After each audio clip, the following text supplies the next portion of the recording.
taliyaha ciidamada booliiska qaybta gobolka Nugaal Xasan Cabdullaahi Maxamed Awciis oo shijraad ku qabtay qaybta booliiska gobolka Nugaal ayaa ka hadlay dhowr qodob ku saabsan amaanka caasimadda xilliga doorashada.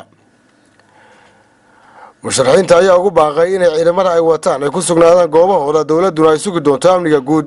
xasan waxa uu sheegay in ay gacan bira ku qabanayaan ciddii isku dayda falalidda ku amaanka sharcigana lala tiigsan doono. waxaa kaloo intaas ku daray inay dabagal ku hayaan dad dhibaato u geystay boorar musharaxiintu ay ku dhagsadeen gudaha caasimadda Garowe ee Puntland.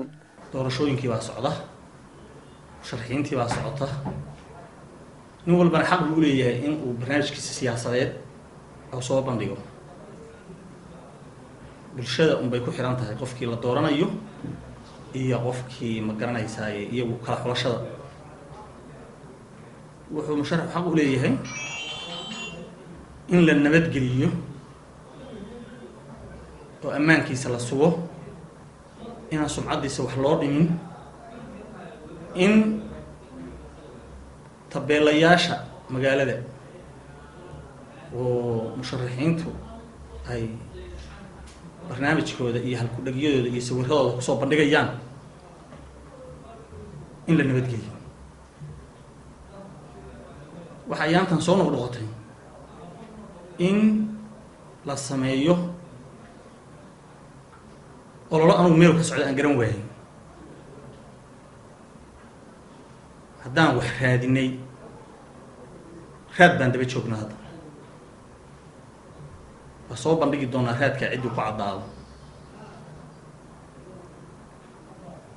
sawiradii in la jeexjeexa, in wax la marshay, in la fujiyey, waa wax xaq loogu lahayn qofka musharaxa ama qofka muwaadilka.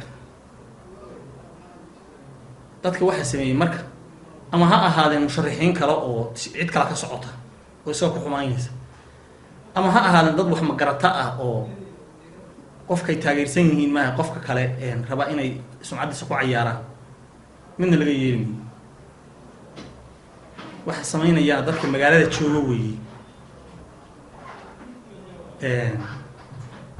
arrintaas waa ka digayna inaan dhicin maanta ka bacay.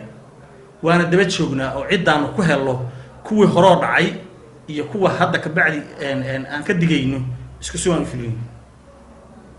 waayo qofkaas waa qaswada weeyii.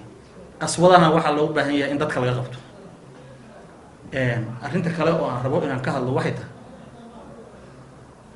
magaalada dad kala duwan oo baarba wax ka qabta waa magaalada saa'id ku ah. dadkaas dadka gobolka degan waa dhalinyaro waxbay furanayaan, kuwo kale laynayaan, xaafaday ka yimaadeen.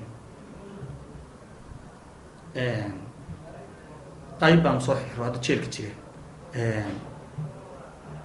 waxaan soo jeedinayaa oo musharaxiinta iyo dadka kale oo ciidamada ah intaba u sheegay magaalada hadda dad badan oo musharaxiin ah sugan, nin walbana ilaalo wata. waxaan ka codsanayaa musharaxiinta inay ilaaladooda xadadaan oo ninku si dhow ula socdo, ilaalada la socota,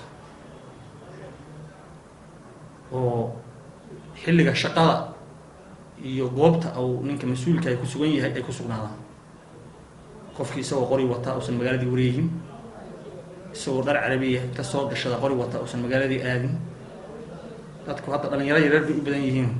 wax walbaa ka bilaami kara haddii magaalada ninku isagoo qori sita ay soo aado. Asad Saciid, Puntland TV, Garowe.